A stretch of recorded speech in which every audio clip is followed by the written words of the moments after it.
Hello friends, जैसे कि आज का हम लोगों का टॉपिक है आरएच फैक्टर।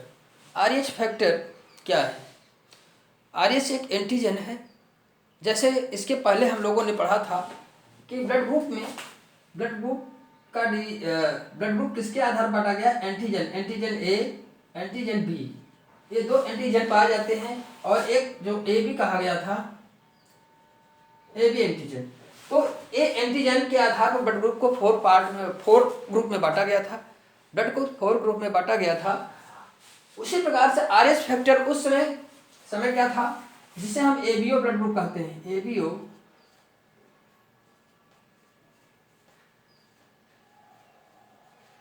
ब्लड ग्रुप कहते हैं और इसकी खोज लगभग 1900 ईस्वी में हुई थी। 1900 ईस्वी में कार्ल लैंडस्टीनर साइंटिस्ट ने किया था एबीओ ब्लड ग्रुप की खोज। तो एंटीजन क्या था? एक प्रोटीन था। एंटीजन क्या था? एक प्रोटीन था जो कि आरबीसी के सेल मेम्ब्रेन के ऊपर पाया जाता है। आरबीसी के सेल मेम्ब्रेन के ऊपर पाया जाता है। अब वही इसी के आगे आरएच फैक्टर क्या है? आरएच फैक्टर भी एक प्रकार की क्या है? प्रोटीन है। आरएच फैक्टर भी क्या है? बाद में इसकी खोज कब हुई? 1914 हुआ, 1940, मतलब लगभग 1900 ईस्वी में इसकी हुई थी। मतलब 40 वर्ष बाद आरएच फैक्टर की खोज हुई। आरएच फैक्टर की जो डिस्कवरी हुई वो 40 वर्ष के ईयर के बाद हुआ, इसकी एबीओ ब्लड ग्रुप की खोज के बाद। तो अब हम आरएच फैक्टर की बात करते हैं। तो RH factor ABO blood group system after, मतलब एबीओ ब्लड ग्रुप सिस्टम कब खोजा गया था? हम लोग जानते हैं एबीओ ब्लड ग्रुप सिस्टम जो होता है 1900 ईस्वी में हुआ था खोज। इसकी एंटीजन की खोज हुई। एंटीजन के आधार पर ब्लड ग्रुप को 4 ग्रुप में डिवाइड किया गया था, ए बी और ओ ब्लड ग्रुप में, जिसे हम एबीओ ब्लड ग्रुप कहते हैं। एबीओ ब्लड सिस्टम के आफ्टर, मतलब इसके आफ्टर आरएच फैक्टर को डिस्कवर किया। आरएच फैक्टर क्या है? एक प्रकार की प्रोटीन है। ये भी एक प्रकार क्या है?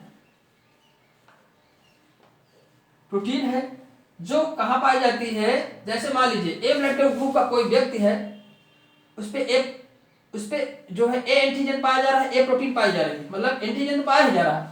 यदि इसके साथ आरएच फैक्टर भी है, आरएच फैक्टर का भी प्रोटीन है इसके साथ, यदि इसके साथ आरएच फैक्टर का भी प्रोटीन है, तो हम उससे क्या कहेंगे? ए पॉजिटिव ब्लड ग्रुप। क्या कहेंगे?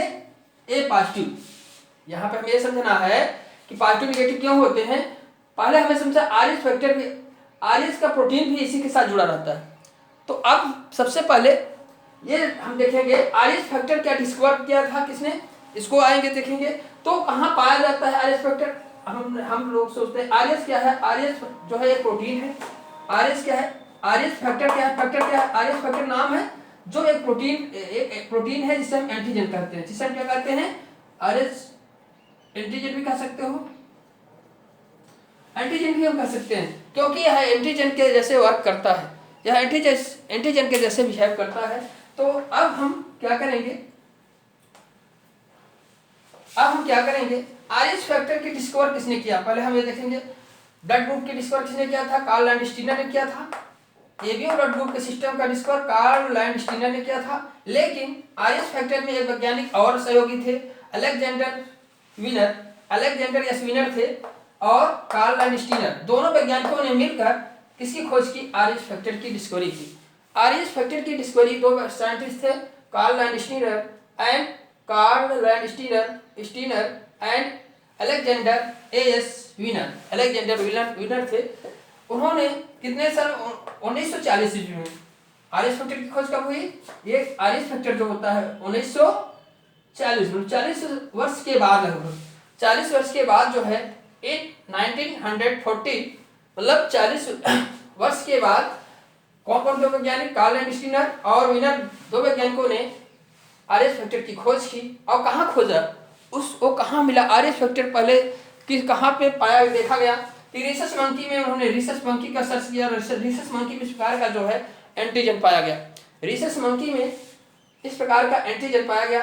तो रिसस मंकी के सेल पर एक प्रकार का एंटीजन था, जिससे इसी के नाम के स्टार्टिंग का आरएच, रिसस में आरएच वाला है, 2 अल्फाबेट जो हैं उसी को लेकर आरएच फैक्टर कहा गया। आर्यस जो लिखा जाता है यही दो अक्षर है, दो अल्फाबेट है आर्यस। रिसस मंकी के जो नाम है, रिसस जो मंकी था उसी के दो अल्फाबेट को लेकर फैक्टर कह दिया गया। मतलब फैक्टर में से इंटीजर कहिए या फैक्टर कहिए, तो आर्यस फैक्टर इसका नाम क्यों पड़ा, क्योंकि रिसस मंकी के दो अल्फाबेट को लेकर आर्यस फैक्टर कहा गया।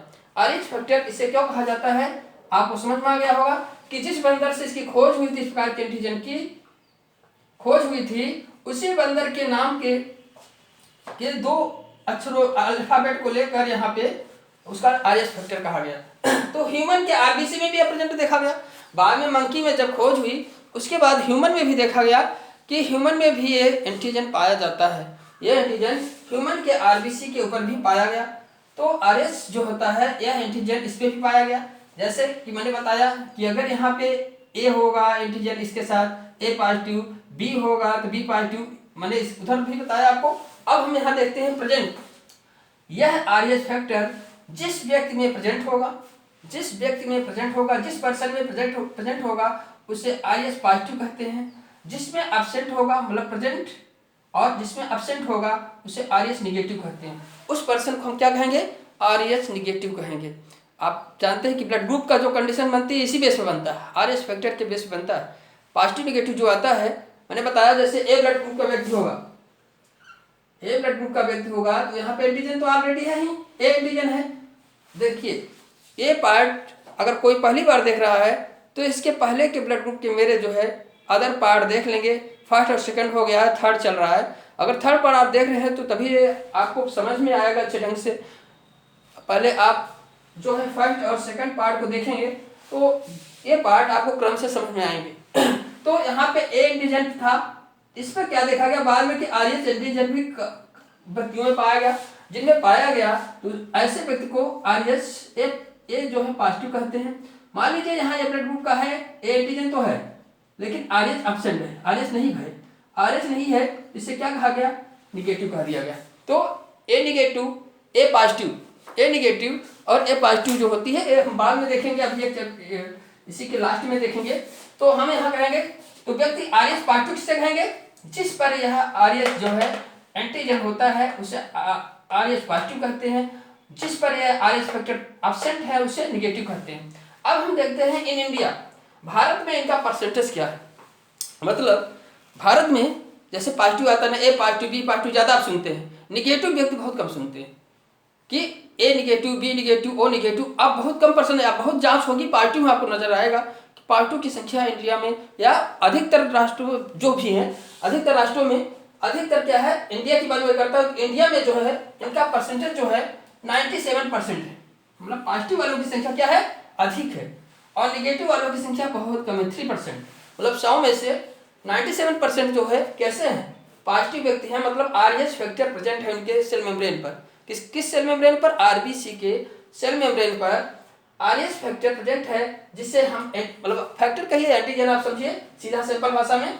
तो एंटीजन प्रेजेंट है जिससे हम 97% जो होता है इंडिया में पॉजिटिव होते हैं और 3% जो होता है निगेटिव होते हैं, जिसमें आर्यस फैक्टर एब्सेंट होता है। ऐसे व्यक्ति निगेटिव कहलाते हैं। इंडिया की परसेंटेज हो गई।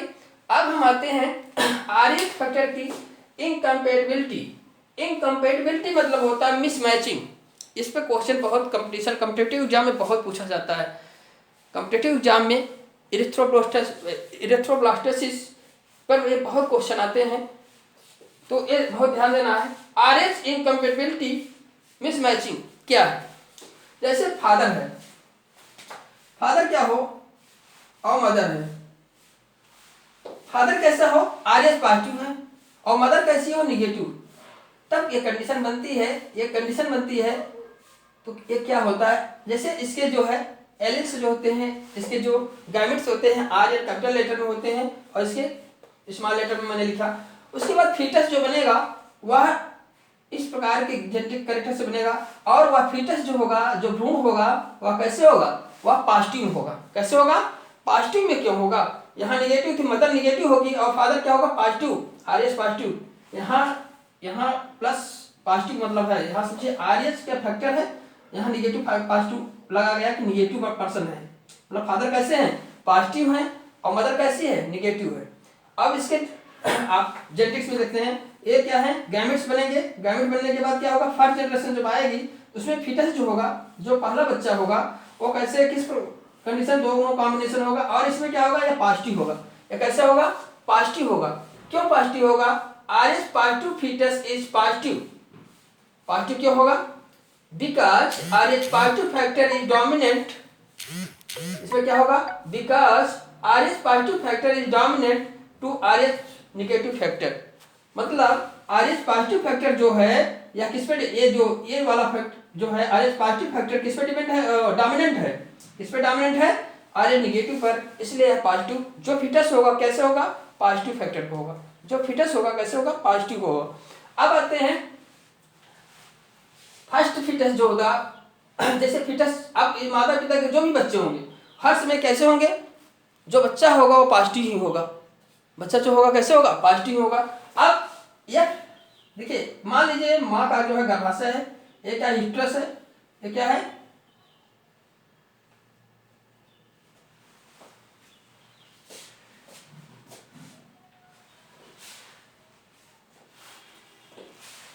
गर्भाशय में जब बच्चा फर्स्ट बच्चा जब आता है,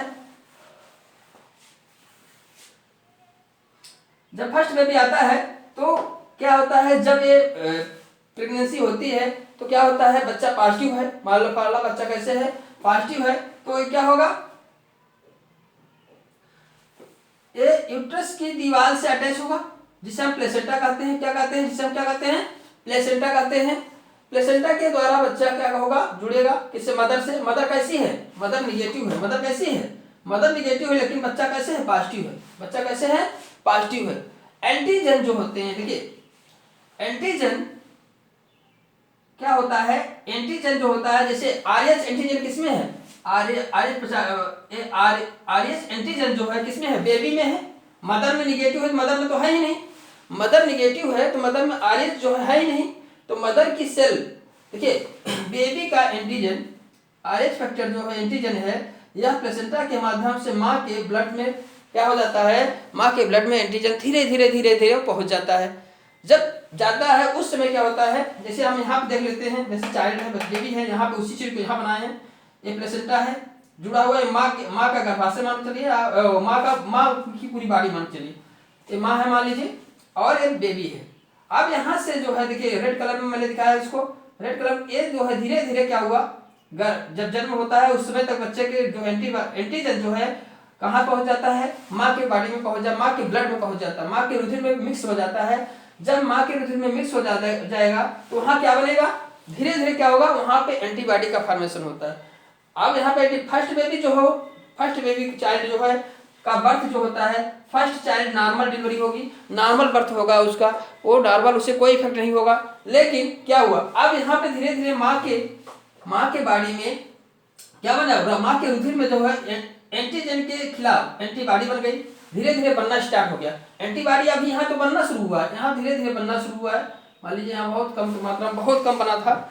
अब एंटीबॉडी यहाँ धीरे धीरे इसके अपोजिट एंटीबॉडी क्या हुआ, RH है, ये RH एंटीजन है। RH एंटीजन के अपोजिट जो है धीरे धीरे एंटीबॉडी बनना शुरू हो गया। और अब क्या हुआ, फर्स्ट बेबी जो होगा नॉर्मल होगा। ऐसे दंपत्ति में, ऐसे जो है फादर मदर अगर है, जब पॉजिटिव हो, पिता पॉजिटिव हो और माँ जो है निगेटिव हो, तो ये कंडीशन बनती है कि फर्स्ट बेबी जो होगा आपको नॉर्मल होता है उनका। लेकिन सेकंड में क्या होगा, माँ कैसी हो जाएगी, माँ में जो है एंटीबॉडी का फॉर्मेशन हो जाएगा। माँ जो में किसका, एंटीबॉडी बहुत मात्रा में बन जाएगी। माँ यहाँ हम देखते हैं सेकंड चाइल्ड में, तो माँ में जो है एंटीबॉडी की मात्रा एंटीजन के अपोजिट बहुत बन गई। अब ये एंटीजन, अब सेकंड बेबी मान लीजिए यूट्रस में आया, घर में आया, तो अब क्या होगा कि यह एंटीबॉडी जो है धीरे धीरे कहाँ आएगा, धीरे धीरे बच्चे के जो RBC है, जो जहां एंटीजन RBC ब्लड सेल को डैमेज डिस्ट्रॉय करेगी, धीरे धीरे उसको ब्लड सेल को डैमेज करेगी, डिस्ट्रॉय करेगी, मतलब ब्लड सेल को फ्लोटिंग करके डिस्ट्रॉय कर, धीरे धीरे डिस्ट्रॉय करती है और चाइल्ड की डेथ हो जाती है, या ये फिटस जो है खत्म हो जाता है माँ के गर्भ में ही। सेकंड बेबी में कंडीशन बनती है क्योंकि फर्स्ट में माँ के शरीर में एंटीबॉडी का फॉर्मेशन ज़्यादा न मात्रा, बहुत थोड़ा स्टार्टिंग हुआ था। उस समय जब सेकंड बेबी आता है तो उस समय तक उसकी बॉडी में अच्छी खासी जो है एंटीबॉडी बन जाती है RH फैक्टर के खिलाफ। तो यह आरएच फैक्टर के खिलाफ जो एंटीबॉडी बनी, अब धीरे धीरे यहाँ आया, जब बेबी में आया, सेकंड बेबी भी पॉजिटिव है, आरएच पॉजिटिव ही होगा, आरएच पॉजिटिव होगा, आरएच पॉजिटिव है तो इसमें जब आएगा तो इसकी ब्लड सेल को डैमेज करेगा, ब्लड सेल को क्या करेगा, डैमेज करेगा, डिस्ट्रॉय करेगा, और फिर आरबीसी, यहाँ की आरबीसी जो है जितनी सेल्स हैं वो नष्ट होने शुरू हो जाएंगी, और फिटस जो है एनीमिया और अनेक रोगों से ग्रसित हो जाएगा, जिससे वह धीरे धीरे उसकी डेथ हो जाती है उसके गर्भ में ही। और destroy fetus RBC, RBC destroy हो जाता है, और इसी का एक नाम दे दिया जाता है, जब सेकंड बेबी डिस्ट्रॉय हो जाता है, खत्म हो जाता है, तो इसी का एक नाम कंडीशन इज कॉल्ड, इस कंडीशन को क्या कहा जाता है, इस जो प्रोसेस है, जो फिनोमेना है, जो हो रहा है आरएच फैक्टर के द्वारा, इसको क्या कहा जाता है, इरिथ्रोब्लास्टोसिस, इरिथ्रोब्लास्टोसिस फिटाइलिस, ये नाम है इरिथ्रोब्लास्टोसिस फिटाइलिस। कब होता है, जब फादर पॉजिटिव होगा, मदर कैसी होगी, नेगेटिव होगा। यह इरिथ्रोब्लास्टोसिस फिटाइलिस कब होगा, जब फादर पॉजिटिव होगा, मदर नेगेटिव होगी। तो एक कंडीशन बनती है, अगर पॉजिटिव है तो कोई दिक्कत नहीं होती है, पॉजिटिव है तो भैया पॉजिटिव बेबी बनेगा ही, लेकिन कोई ऐसा डिफरेंस नहीं है, अगर मदर जो है नेगेटिव है, फादर पॉजिटिव है, तब भी कोई दिक्कत नहीं होगी। लेकिन यहाँ पे प्रॉब्लम कब बनती है, क्योंकि डोमिनेंट क्या है, आरएच फैक्टर डोमिनेंट है, अगर इधर उल्टा हो जाएगा तो डोमिनेंट क्या है, आरएच फैक्टर है। तो वहाँ पर क्योंकि गर्भ में, बच्चे के गर्भ में कौन पलता है, माँ, बच्चा किस गर्भ में पलता है, माँ के ना कि फादर के, तो ऐसी कंडीशन होगी। तो इस प्रकार की अगर ये पॉजिटिव हो गया, ये माइनस हो जाता, तब भी कोई दिक्कत ना होती, कोई दिक्कत नहीं होती, क्योंकि गर्भ किसके गर्भ में बच्चा पलता है, माँ के गर्भ में पलता है, माँ के यूट्रस में पलता है। इस प्रकार से हम इरिथ्रोब्लास्टोसिस क्या है, इरिथ्रो मीन्स होता है आरबीसी,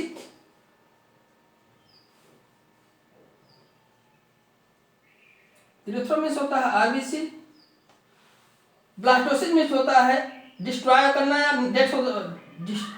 डेथ हो जाती है, डिस्ट्रॉय करना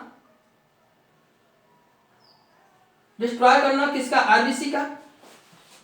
ब्लास्टोसिस मीन्स होता है डिस्ट्रॉय करना, और फिटाइलिस माने फिटल मतलब फिटाइलिस मीन्स होता है एम्ब्रियो, भ्रूण का जो है, फिटाइलिस जो होता है फिटस का, फिटाइलिस मीन्स होता है फिटस के आरबीसी को नष्ट करने की प्रक्रिया, यही इसकी स्टडी का है। इरिथ्रोब्लास्टोसिस फिटाइलिस का मतलब है फिटस का आरबीसी डैमेज, नष्ट हो जाना, ये क्या कहलाता है, इरिथ्रोब्लास्टोसिस फिटाइलिस। तो फिटस का आरबीसी न डिस्ट्रॉय होना ही क्या कहलाता है, इरिथ्रोब्लास्टोसिस फिटाइलिस। ये शॉर्ट नोट में लिखने को आते हैं। तो इस प्रकार से हम एक बार समरी कर लेते हैं, सभी देख लिया जाए के बाद रिटर्निंग करके। आरएच फैक्टर क्या था, आरएच फैक्टर, आरएच एक प्रोटीन है, जो एंटीजन हम कह सकते हैं, आरएच एक प्रोटीन है। जब सबसे पहले ये जो है इसकी खोज 1940 ईस्वी में किसने की, कार्ल लैंडस्टीनर और एएस मिनर ने की। इन 1940 रीसस मंकी, किसमें किया गया, रीसस मंकी में आरएच फैक्टर को देखा गया। ह्यूमन में भी ये देखा गया, ह्यूमन में इसके बाद सर्च हुआ तो ह्यूमन में भी ये फैक्टर पाया गया। जिस व्यक्ति में पाया गया उससे आरएच पॉजिटिव कहा गया, और जिसमें ये एब्सेंट था उसे निगेटिव कहा गया। निगेटिव के 3% होते हैं, पॉजिटिव व्यक्ति इस अपने इंडिया में पॉजिटिव की संख्या 97% है। इस प्रकार से हम एक कंडीशन आरएच इनकम्पेटिबिलिटी या मिसमैचिंग देखा जाता है। तो कभी भी इरिथ्रोब्लास्टोसिस डिजीज किसके द्वारा होता है, फादर पॉजिटिव हो, मदर नेगेटिव हो। हम लोगों ने देखा कि फादर पॉजिटिव है, मदर नेगेटिव है, तो बच्चा कैसे होगा, पॉजिटिव होगा।